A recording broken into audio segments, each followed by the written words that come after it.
오늘 우리가 함께 나눌 말씀은 시편 14편입니다. 교독하시고 마지막 절 같이 읽도록 합니다. 어리석은 자는 그의 마음에 이르기를 하나님이 없다 하는도다. 그들은 부패하고 그 행실이 가증하니 선을 행하는 자가 없도다.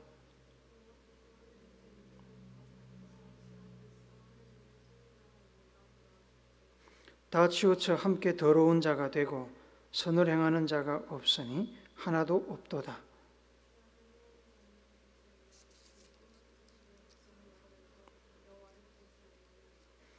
그러나 거기서 그들은 두려워하고 두려워하였으니 하나님이 의인의 세대에 계심이로다.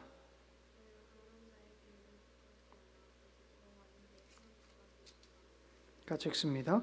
이스라엘의 구원이 시온에서 나오기를 원하도다. 여호와께서 그의 백성을 포로된 곳에서 돌이키실 때에 야곱이 즐거워하고 이스라엘이 기뻐하리로다. 아멘. 광주의 한 아파트 건설 현장에서 건축 중이던 아파트가 무너지면서 순살 아파트 파동이 시작되었습니다. 전국적으로 얼마나 많은 아파트들이 철근을 빼먹었는지 엄청난 사회적인 반향을 일으켰습니다. 이 순살 아파트 파동을 보면서 우리는 우리에게 기초가 얼마나 중요한지를 깨닫게 되었습니다. 땅 위에 혹은 외벽에 아무리 아름답고 화려하게 장식을 해도 기초가 튼튼하지 못하면 혹은 기본 뼈대가 되는 건물의 기둥이 부실하면 그 집은 아무도 살고자 하지 않습니다. 언제 태풍이 불거나 지진이 나서 건물이 무너질 줄 모르기 때문입니다. 요즘 학생들의 학습 수준은 제가 알 길이 없습니다만 제가 고등학교 다닐 때를 생각해 보면 고등학교 한 1학년 때까지만 해도 성적이 비슷하던 학생들이 고등학교 2학년쯤 올라가면 차츰 성적의 희비가 갈리기 시작합니다. 어떤 학생들은 점수가 오락가락하며 향상되지 않지만 어떤 학생들은 꾸준하게 점수가 상향 곡선을 그립니다. 점수가 오락가락하면서 향상되지 않는 학생들은 기초가 부족한 학생들입니다. 다행히 아는 문제, 아는 분야가 나왔을 때는 점수가 좀 잘 나오지만 기초가 부족하다 보니까 아는 영역을 조금만 벗어나는 문제들이 출제되면 점수가 곤두박질 칩니다. 그러나 기초를 잘 다져놓은 학생들은 아는 영역이 높습니다. 그래서 어떤 영역이 나와도 비슷한 성적을 유지합니다. 시간이 지날수록 기초를 잘 다져놓은 학생들은 점수가 계속 올라가지만 기초가 부족한 학생들은 그때 시험 문제를 따라 점수가 요동칩니다. 그래서 요행을 바라게 됩니다. 제발 내가 아는 문제가 나오기를. 저도 그랬던 것 같습니다. 수학 영어는 굉장히 점수가 꾸준하게 좋았는데 국어의 기초가 부족하다 보니까 세 과목 쳤다 하면 점수가 곤두박질을 치는 겁니다. 여러분, 세상을 살아가는 지혜도 그렇습니다. 지혜는 단순히 지식이 많은 것을 뜻하지는 않습니다. 지혜의 사전적인 의미는 뭐냐면 사물의 이치를 빨리 깨닫고 정확하게 처리하는 정신적인 능력이다 라고 되어 있습니다. 지혜의 기초가 확고한 사람은 어떤 상황 속에서도 적절한 행동과 반응을 보이며 지혜롭다는 평가를 받습니다만 지혜의 기초가 확고하지 못한 사람은 상황에 따라 행동과 반응에 대한 평가가 요동칩니다. 마치 때에 따라서 완전히 다른 사람을 보는 것처럼 행동하기도 합니다. 세상에 지혜로운 사람들이 많이 있습니다만 크게 두 종류, 두 부류로 나눌 수 있겠습니다. 한 부류는 그 지혜의 기초가 하나님인 사람입니다. 하나님을 지혜의 발판, 지혜의 근간으로 삼고 하나님을 향한 믿음 위에 서 있는 사람입니다. 다른 한 부류는 그 지혜의 출발이 하나님이 아니라 눈에 보인 세상뿐인 사람입니다. 하나님을 부인하거나 모르는 세상의 가르침을 지혜의 발판 근간으로 삼고 오직 눈에 보이는 유물론적인 가치 위에 서 있는 사람입니다. 성경은 지혜가 하나님의 여러 속성 중에 하나라고 우리에게 알려줍니다. 그렇게 말할 수 있는 것이 하나님께서 세상을 창조하셨고 하나님의 지혜 위에 세상이 설계되었고 운영되고 있기 때문입니다. 잠언서 9장 10절은 여호와를 경외하는 것이 지혜의 근본이다라고 말씀합니다. 거룩한 자를 아는 것이 명철이다. 세상이 하나님의 지혜 위에 창조되었기 때문에 세상을 창조하신 하나님을 경외하는 태도, 이 경외한다는 것은 두려워할 만큼 존경한다는 겁니다. 두려울 만큼 존경하는 태도. 하나님을 경외하는 데서 하나님을 아는 것이 출발됩니다. 하나님을 믿고 공경해야 열린 마음으로 하나님의 뜻, 창조의 섭리, 세상을 움직이시는 하나님의 법칙을 바르게 이해할 수 있습니다. 사람이 대상일 때도 그렇지만 마음이 빼딱해서 하나님을 인정하지 않거나 부정하거나 미워하면 하나님의 뜻을 제대로 이해할 수 없습니다. 명철은 영어로 understanding입니다. understanding. 이해한다는 것입니다. 총명하고 사리에 밝아서 사물의 이치를 깨닫는 능력입니다. 이 명철은 지혜의 중요한 요소입니다. 하나님을 제대로 알아야 하나님의 뜻을 이해할 수 있고 하나님이 움직여가는 세상의 이치를 제대로 깨달을 수 있습니다. 그래야 상황에 적절한 태도와 반응을 보여줄 수 있는 겁니다. 지혜롭게 행동할 수 있습니다. 하나님을 아는 것이 지혜로운 삶의 근본 출발점입니다. 그래서 야고보서 1장 5절은 너희 중에 누구든지 지혜가 부족하거든 모든 사람에게 후히 주시고 꾸짖지 아니하시는 하나님께 구하라. 그리하면 주시리라고 말씀하고 있습니다. 지혜를 얻고자 하면 지혜의 왕이신 하나님을 공경하는 마음으로 하나님께 지혜를 구해야 합니다. 자비로우신 하나님은 구하는 자에게 넉넉하게 충분히 주십니다. 하나님을 모르고 세상의 지혜만을 가진 사람은 성경에서 지혜롭지 못한 사람, 어리석은 사람으로 부릅니다. 세상이 하나님의 지혜로 설계되고 창조되었고 운영되는데 하나님을 모르면 지혜의 출발점 근간을 모르는 것입니다. 나무를 알려면, 나무의 상태를 알려면 그 나무의 뿌리를 알아야 됩니다. 오래 건강하게 잘 사는 나무는 뿌리가 튼튼하고 실한 나무이지요. 뿌리가 없는 나무는 곧 마르고 뿌리가 부실하면 겨우 목숨을 유지하다가 곧 죽고 맙니다. 열매 맺지 못하는 나무, 풍성한 생명력을 갖지 못하는 나무죠. 좋은 운동선수는 기본기가 좋은 선수이고 우수한 학생은 기초를 잘 다져놓은 학생입니다. 지혜로운 사람은 지혜의 근원이신 하나님을 잘 알고 그 하나님을 경외하는 사람입니다. 본문 시편 14편의 저자인 다윗은 우리가 알 수 없는 어려움에 직면했습니다.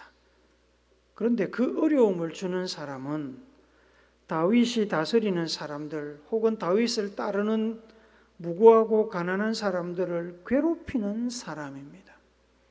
뒤에 보면은 백성들 가난한 자를 삼키는 사람이라고 표현하고 있습니다. 그 사람이 누구인지는 모르지만 다윗이 보고 경험한 바에 의하면 그는 하나님을 안정해 두지 않는 사람입니다. 하나님을 안정해 두지 않는다는 말은 어떤 일, 어떤 행동을 할 때 하나님을 전혀 고려하지 않는다는 말입니다. 어떤 사업을 할 때, 어떤 정책적인 판단을 할 때, 어떤 정치적인 선택을 할 때 하나님을 고려하지 않고 내 생각만 가지고 결정을 한다는 얘기입니다. 하나님의 가르침이나 하나님의 말씀을 전혀 신경 쓰지 않고 하나님을 두려워하지도 않고 자기가 원하는 대로 자기의 이익이 되는 대로 판단하고 행동하는 사람입니다. 다윗은 정반대의 사람이었습니다. 다윗은 모든 판단과 행동의 근거를 하나님의 말씀과 가르침에 두고 사는 사람이었습니다. 그래서 사울 왕에게 쫓기며 목숨이 위태로울 때도 다윗은 하나님께서 사울 왕을 이스라엘의 지도자로 세우셨기 때문에 하나님께서 세우신 왕을 죽일 수 없다고 판단했습니다. 2번의 기회가 있었지만 사울을 살려 보냈습니다. 당장 사울 왕의 군대에 체포되어 끌려가는 한이 있어도 그는 하나님을 생각하며 할 일과 하지 말아야 될 일을 구분했습니다. 다윗을 괴롭히는 이 사람, 이 악인은 1절에 보니까 부패하고 행실이 가증하며 선을 행하지 않는 사람입니다. 이렇게 행동할 수 있는 사람은 속을 들여다보지 않아도 그가 어떤 생각을 가지고 있는지 짐작할 수 있습니다. 그는 하나님의 실존을 인정하지 않는 사람입니다. 하나님의 존재도 인정하지 않지만 하나님께서 하나님의 뜻을 따라 지금도 우리 가운데서 일하고 계신 것을 전혀 인정하지 않습니다. 앞서 말씀드렸지만 모든 지혜의 출발이자 근본이신 하나님을 모르는 사람은 지혜롭지 못한 사람, 어리석은 사람입니다. 그래서 다윗은 이 사람을 어리석다고 표현하는 겁니다. 우리 세번역 성경으로 1절 한 번만 더 읽어봅시다. 시작. 어리석은 사람은 마음속으로 하나님이 없다 하는구나. 그들은 한결같이 썩어서 더러우니 바른 일을 하는 사람이 아무도 없구나. 하나님이 없다고 생각하니까 윤리적이고 도덕적인 기준이 없는 겁니다. 그래서 기준이 없으니까 어떻게 행동합니까? 내 욕구를 따라, 이익을 따라 마음대로 행동합니다. 하나님이 없다고 마음에 생각하는 사람을 우리는 무신론자라고 부르지요. 그들은 3단계로 나눌 수 있습니다. 이 무신론자들은 첫째로 순수 무신론자들, 하나님의 존재 자체를 아예 부정하는 사람들입니다. 하나님은 없다, 보이지 않는 하나님, 신 이런 것은 존재하지 않는다고 생각합니다.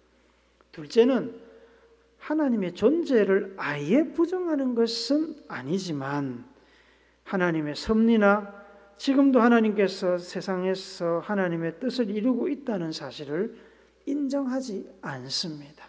살다 보면 이성적으로 이해할 수 없는 일들이 일어납니다. 그래서 사람이 할 수 없는 일을 할 수 있는 어떤 신적인 존재, 하나님의 존재가 있는 것은 인정을 합니다. 있는 것 같습니다. 그런데 거기까지 인생살이 가운데 하나님의 개입을 인정하지 않습니다. 3번째 사람들은 하나님의 존재도 인정하고 지금도 일하고 계신다는 것도 알지만 그런데도 마음으로 하나님을 받아들이지도 않고 믿지도 않는 사람들입니다. 아주 독한 사람들이죠. 하나님의 가르침을 따라 살기를 거부하고 하나님께서 상이나 벌을 주실 수 있다는 것도 생각하지 않습니다. 천국, 지옥 생각하지 않습니다. 하나님이 계시다고 생각하면서도 의지를 들여서 의지적으로 받아들이기를 거부하는 사람입니다. 이 사람들이 모두 하나님이 없다고 생각하는 사람들에 해당됩니다. 다윗은 이들을 어리석은 사람이라고 부릅니다. 하나님께서 사람을 창조하실 때 어떻게 창조하셨는지 아시지요? 창세기 1장 26절을 같이 읽읍시다. 시작. 하나님이 이르시되 우리의 형상을 따라 우리의 모양대로 우리가 사람을 만들고 그들로 바다의 물고기와 하늘의 새와 가축과 온 땅과 땅에 기는 모든 것을 다스리게 하자 하시고, 하나님이 이르시되 우리의 형상과 우리의 모양대로 우리가 사람을 만들고 세상 만물을 다스리게 하자. 세상을 다스릴 인간을 창조하시면서 하나님께서는 사람에게 세상을 다스릴 수 있는 지혜와 능력을 주셨습니다. 하나님의 형상과 모양은 하나님의 성품 혹은 하나님의 속성을 이야기합니다. 하나님께서는 하나님의 속성을 사람의 DNA 속에 심어 넣어 놓으셨습니다. 그 속성 중에는 당연히 지혜도 있습니다. 사람의 지혜는 하나님의 성품에서 온 지혜입니다. 하나님의 지혜입니다. 사람이 하나님을 부인하고 거부하면 사람이 가지고 있는 지혜는 근본을 잃어버린 지혜, 눈에 보이는 것에만 국한되는 반쪽짜리 지혜에 불과합니다. 반쪽짜리 지혜는 하나님 보시기에 어리석음에 해당됩니다. 하나님께서 온전한 지혜를 주시며 창조하신 사람이 어리석음에 빠져 있는 것을 하나님께서 기뻐하시겠습니까? 절대로 아니죠. 그래서 하나님께서는 하나님의 보좌에서 인생을 향하여 굽어 살피시며 하나님이 창조하신 대로 하나님께 기초를 두는 지혜로운 사람들을 찾으십니다. 온전한 사람이라면, 그래서 하나님을 인정하고 아는 지혜가 있는 사람이라면 당연히 일상생활 속에서 하나님을 찾는 사람입니다. 인간이 가진 지혜의 근원이 하나님께 있으니 살다가 겪게 되는 여러 가지 어려운 문제들, 인생의 고난 속에서 그 문제와 고난을 해결하기 위해서라도 사람은 하나님을 찾는 것이 당연합니다. 그래서 하나님께서는 올바른 지각을 가지고 하나님을 찾는 자가 있는지 하나님도 찾고 계십니다. 하나님을 찾는 사람을 하나님도 기뻐하시고, 앞서 보았던 야고보서 1장 5절 말씀처럼 지혜가 필요해서 하나님 앞에 구하면 하나님께서 풍성하게 주시는 겁니다.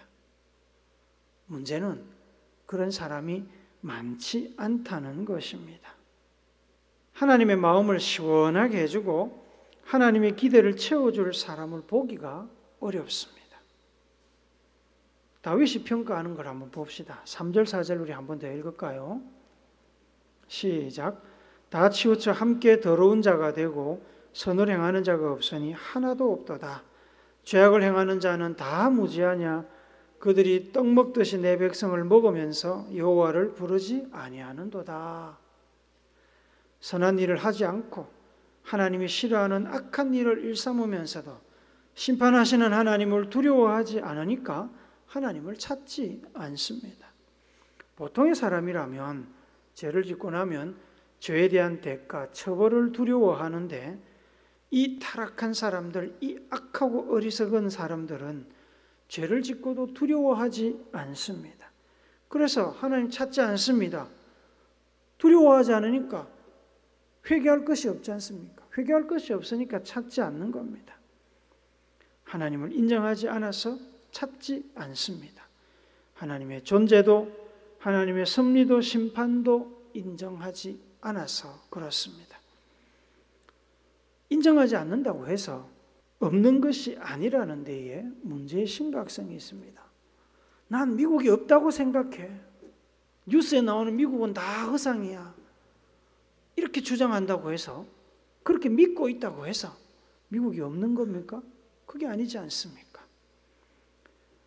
오늘 5절 말씀에 보면 하나님이 의인의 세대에 계심이로다 라고 말씀합니다. 이 말은 하나님은 의인 편이다. 하나님은 의롭게 사는 사람들, 의인들과 함께 계신다는 뜻입니다. 하나님은 하나님을 인정하지 않고 불의와 악을 행하는 사람들이 괴롭히고 있는 그 무고한 사람들, 의롭게 사는 사람들 편에 서 계십니다. 하나님이 편먹은 사람들을 건드렸으니 하나님께서 모른 척 하시겠습니까? 여러분이라면 여러분이 편먹은 사람, 여러분의 가족, 친구, 동료, 백성들이 무고하고 억울하게 공격당하는데 하늘만 보고 계시겠습니까? 그렇지 않지요. 힘이 없어서 아무 소리 못하는 것은 어쩔 수 없습니다만 힘이 있다면 그냥 두고 보지 않습니다. 요즘 우리 많이 쓰는 표현대로 참교육을 시킵니다. 하나님께서 참교육을 시연하시면 감당해낼 존재가 있겠습니까? 대통령인들, 재벌인들, 사탄인들 감당해내겠습니까? 5절을 세번역으로 우리 같이 한번 읽어봅시다. 시작. 하나님이 의인의 편이시니 행악자가 크게 두려워한다. 감히 하나님 편, 하나님의 백성들을 건드렸으니 두려워하지 않을 수가 없는 것입니다. 6절도 우리 한 번 더 봅시다. 같이 읽습니다. 시작. 너희가 가난한 자의 계획을 부끄럽게 하나 오직 여호와는 그의 피난처가 되시도다. 가난한 자들, 약한 자들 하나님 앞에서 의롭게 살면서 다른 사람들의 것을 욕심내지 않고 불법을 저지르지 않고 하나님 앞에서 정직하고 성실하게 살아가는 사람들이 세우는 인생 계획들을 악인들은 그냥 보지 않고 간섭하고 방해하고 이용하고 이익을 취합니다. 코인 사기, 주식 사기, 부동산 사기, 인터넷 사기, 악한 사람들이 얼마나 많은지 모릅니다. 그런데 악인들의 악행으로 인해 고통을 겪는 이들이 피할 곳이 있습니다. 피난처가 있습니다. 여호와 하나님이 그들의 피난처가 되십니다.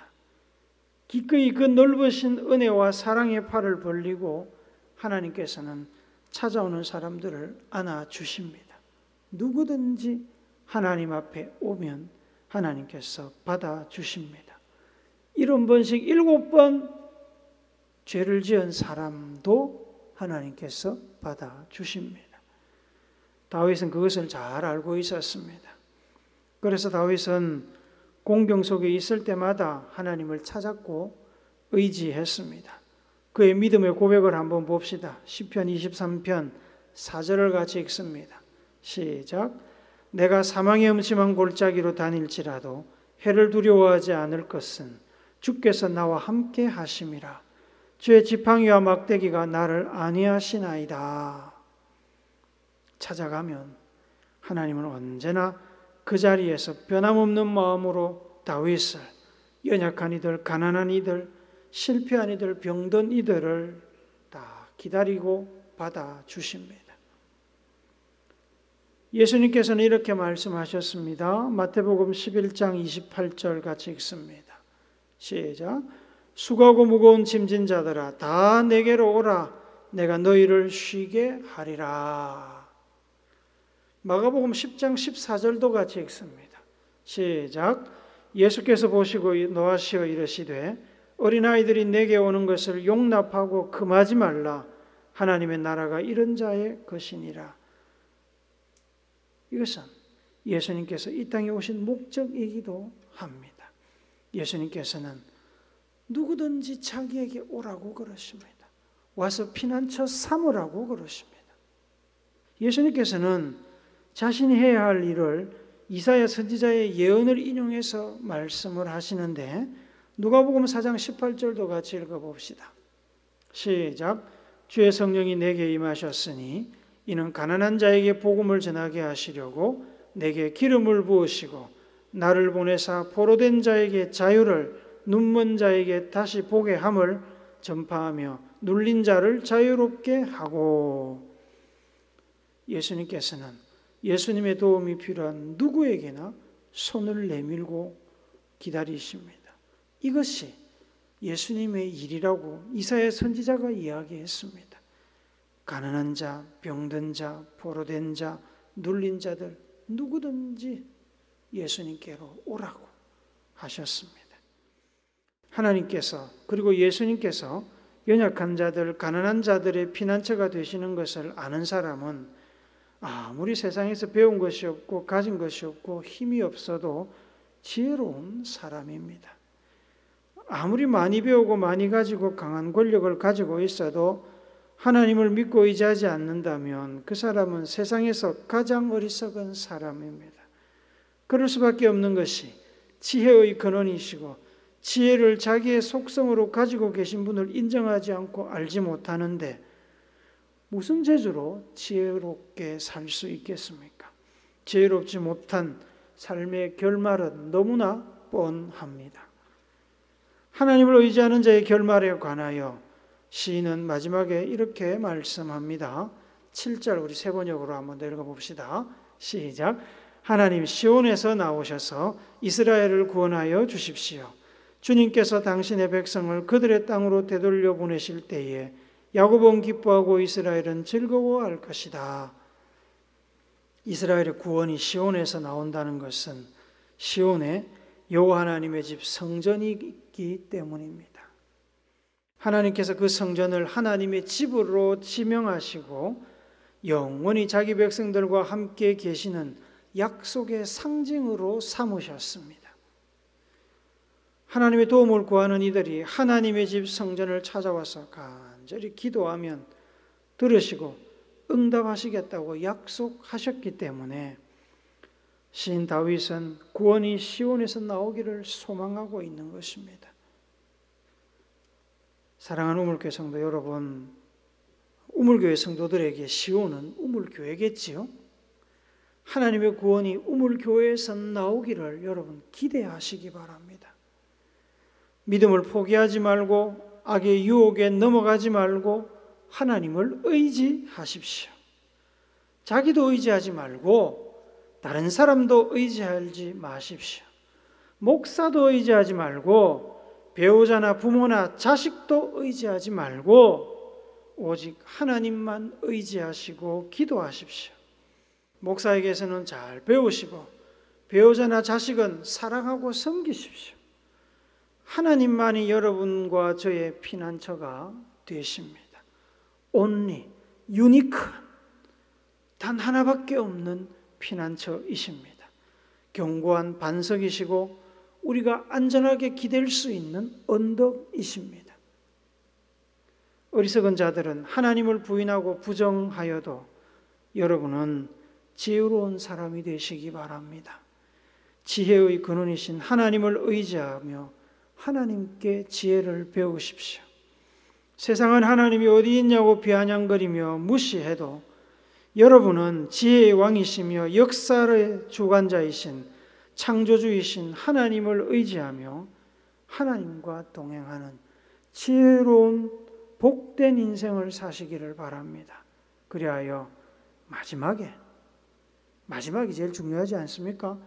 마지막에 천국 문 앞에서 웃을 수 있는 여러분과 제가 되기를 우리에게 참 지혜의 삶을 보여주시기 위해 십자가를 지신 예수님의 거룩하신 이름으로 축복합니다. 아멘.